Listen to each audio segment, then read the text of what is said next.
बीवी को झटका ना लगे कि उसको इस बात का अंदाज़ा है कि उसकी बीवी उसके साथ एक सेकंड नहीं रहेगी, क्योंकि इतने साल शादी उसने उससे छुपा के रखी और किस तरीके से वो चला गया। एक बेटा भी है उसका, ये बात उससे कतई तौर पे बर्दाश्त नहीं होगा। इसलिए उसने लाजमन झूठ बोलना मुनासिब समझा, जिस पे आयमा बहुत नाराज़ होती है, बहुत कुछ कहती है कि वाह अब्दुर्रहमान, तुमने अपने मफाद के लिए एक झूठ बोल दिया, क्या कहानी बनाई है।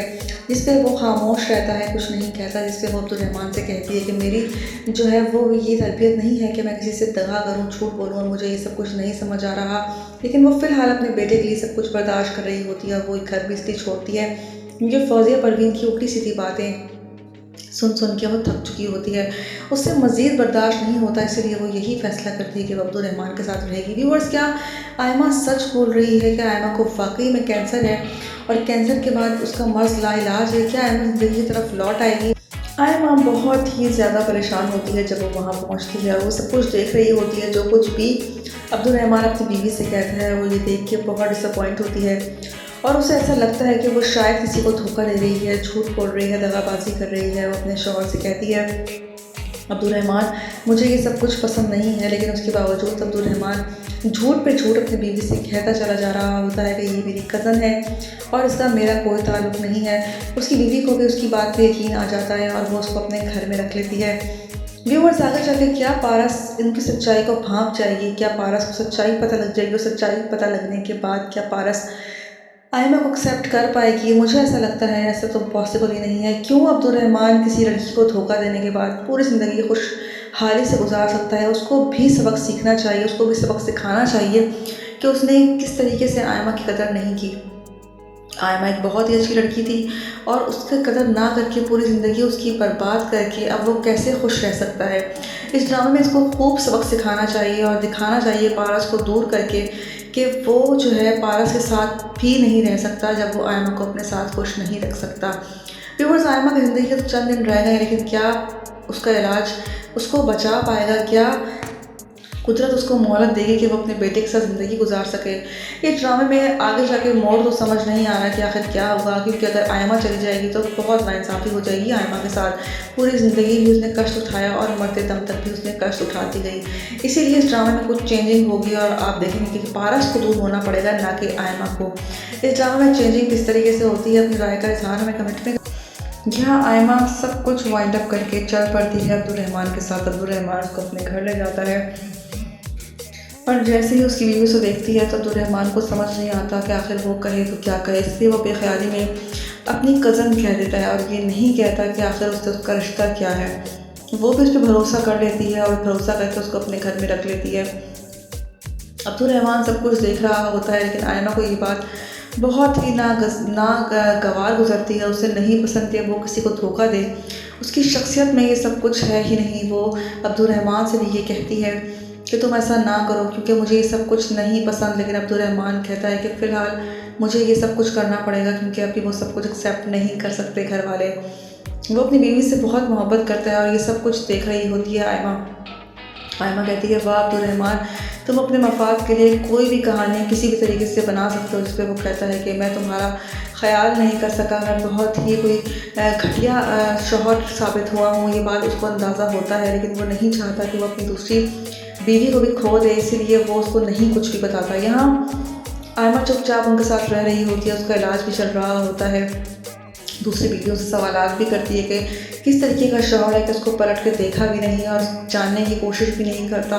कितना अजीब इंसान है वो, उसको क्या पता क्या वो उसी की बीवी है जो उसका शौहर है।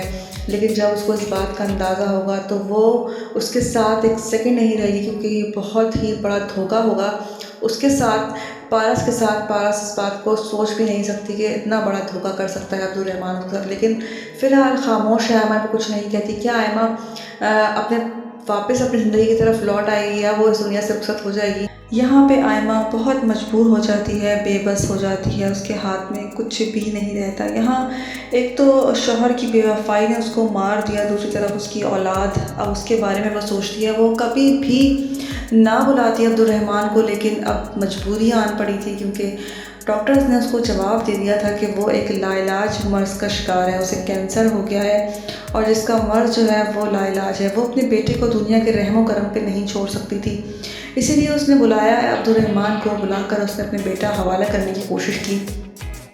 उससे कहा कि अब तुम ही इसको संभालोगी।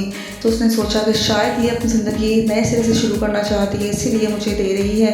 जिस पे वो उससे सेल्फिश कहता है, जिससे वो कहती है कि ऐसा कुछ भी नहीं है, मुझे कैंसर का मर्ज़ लाहक हो चुका है, मैं मीर अब्दुल्ला के लिए भी नहीं रुक सकती, अगर वो रोकेगा भी तो मैं नहीं रुक सकती।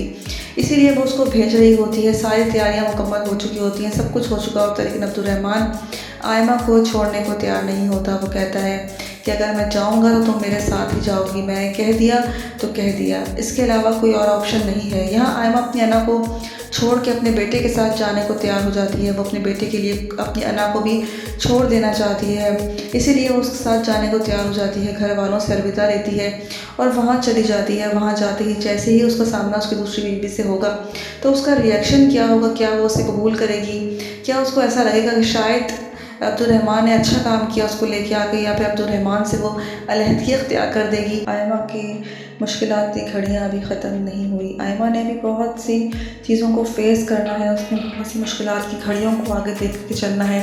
अब्दुर्रहमान से आयमा कहती है कि मैं नहीं चाहती कि तुम अपनी बीवी को मेरे कैंसर के बारे में बताओ, मैं नहीं चाहती कि कोई मुझे तर्स की निगाह से देखे, जिस पे वो कहता है कि देखो अगर तुम्हें मैं उसको नहीं बताऊंगा, उसको पता तो चलेगा लाजमी, क्योंकि जब तुम्हारा वहाँ पे इलाज होगा तो सब कुछ सबके सामने तो ज़रूर ही आएगा।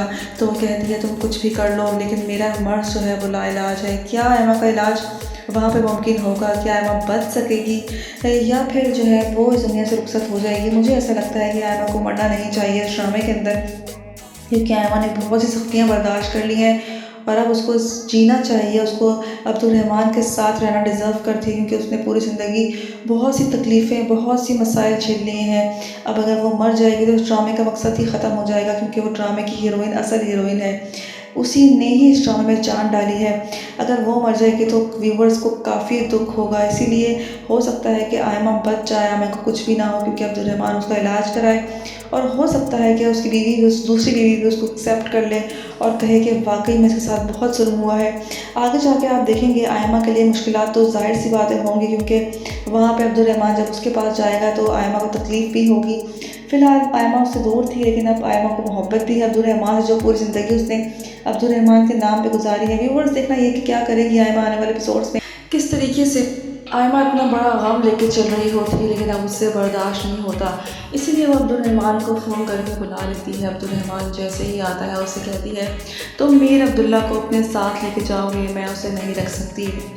उसे हैरत होती है कि एक माँ अपने बच्चे को कैसे अपने आप से अलग कर सकती है। हो सकता है कि इसने नया घर में बसाने का कोई इरादा कर लिया हो, उससे गुस्सा भी आता है, लेकिन जब उसको अंदाज़ा होता है कि आयमा को कैंसर है तो वो शॉक में चला जाता है। इसलिए वो ये फ़ैसला करता है कि वो ना तो मीर अब्दुल्ला को छोड़ेगा और ना ही आयमा को, इसीलिए वो उनको लेके वहाँ से चला जाता है। वो कहता है कि मैं तुम्हारा इलाज कराऊंगा, जिस पे वो कहती है कि मेरा इलाज कहीं भी नहीं है, तुम इस खुमार में नहीं रहना कि मेरा इलाज है कहीं।